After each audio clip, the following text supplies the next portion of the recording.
শঙ্খ?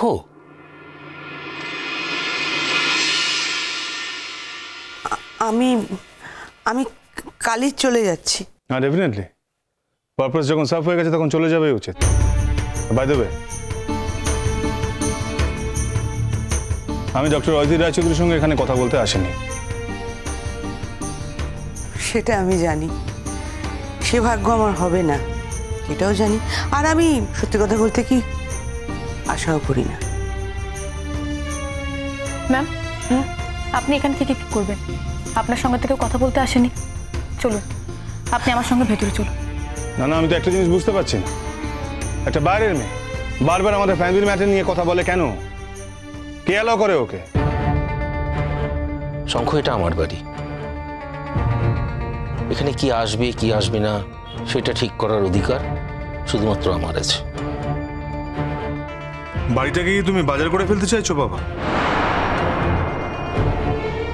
একে তো বাইরের মেয়েকে বাড়িতে ঢুকিয়েছো, সে আবার সব কথার কথা বলছে। সবটা আপনার কেনা জায়গা নয়। হ্যাঁ হ্যাঁ, এটা আপনার পৈতৃক সম্পত্তি হতে পারে, কিন্তু সবার আগে ঠিক করুন আপনার পিতার ওপর আপনার কতটা অধিকার আছে, তারপর না হয় ঝগড়া করবেন। দেখেছো দেখেছো তোমরা একটা মেয়েকে তোমরা কতটা মাথায় তুলেছো, কতটা আশকারা দিয়েছো। এই সমস্ত কিছু হচ্ছে একমাত্র তোমাদের আশকারাতে বাবা। আশ্চর্য কথা বলছিস। অপমান করা তো তুই শুরু করলি।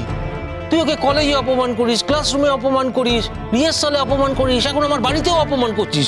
সবসময় এরকম তো হয় না শঙ্খ। বাবা, তা তোমাদের এই অত্যন্ত সুভদ্র ছাত্রীটি তোমাদের কোথায় কোথায় অপমান করে তোমরা দেখতে পাও না, তাই তো? কি বলছিস তুই? কোথায় অপমান করেছে বলো না? আমি কেন বলছি, আমি তো ওকে রেকমেন্ড করেছি, সেরকম হলে আমি ওকে নিয়েই চলে যাব। আর একটু আগে বলছিল ও চলে যাবে। বলো।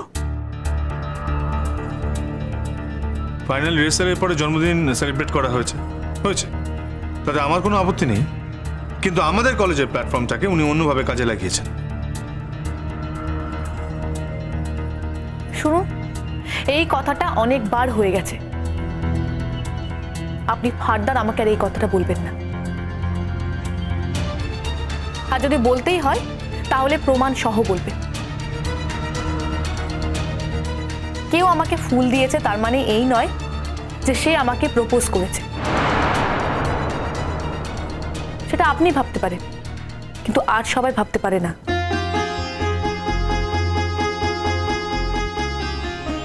আমি কিছু বুঝতে পারছি না, কি বলতে চাইছিস তুই? বাবা, এসব কথা আলোচনা করতে আমার খারাপ লাগে। যাই হোক, আমি একটা কথা বলতে এসেছি। আমি জানি এখন তোমার অন্য কোথাও পাওয়া যাবে না, তাই এই কথাটা বলার জন্য আমাকে এই বাড়িতে আসতে হলো।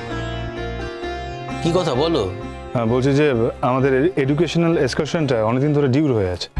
তো আমাদের স্টুডেন্টসরা বারবার করে বলছে, ওরা বলছে যে এই সামনের প্রোগ্রামটা কমপ্লিট হয়ে গেলে তারপরে ওরা একটা এক্সকারশন করতে চায়। তো আমি ভাবছিলাম যে সামনেই দোল, আর এই দোলে যদি আমরা শান্তিনিকেতনে যাই তাহলে দুদিনের মধ্যে প্রোগ্রামটা ওভার হয়ে যাবে, তারপরে আমাদের এক্সকারশনটা কমপ্লিট হয়ে যাবে। এইটা বলবার জন্য তুমি এখানে এলে কেন? বাড়িতে তো জেঠু আছে, ছোটকা আছে, তুমি নিজে একজন ডিরেক্টর। তো 4 জনের ভেতরে 3 জন যদি এগ্রি করে তাহলেই তো ব্যাপারটা ডান হয়ে যায়।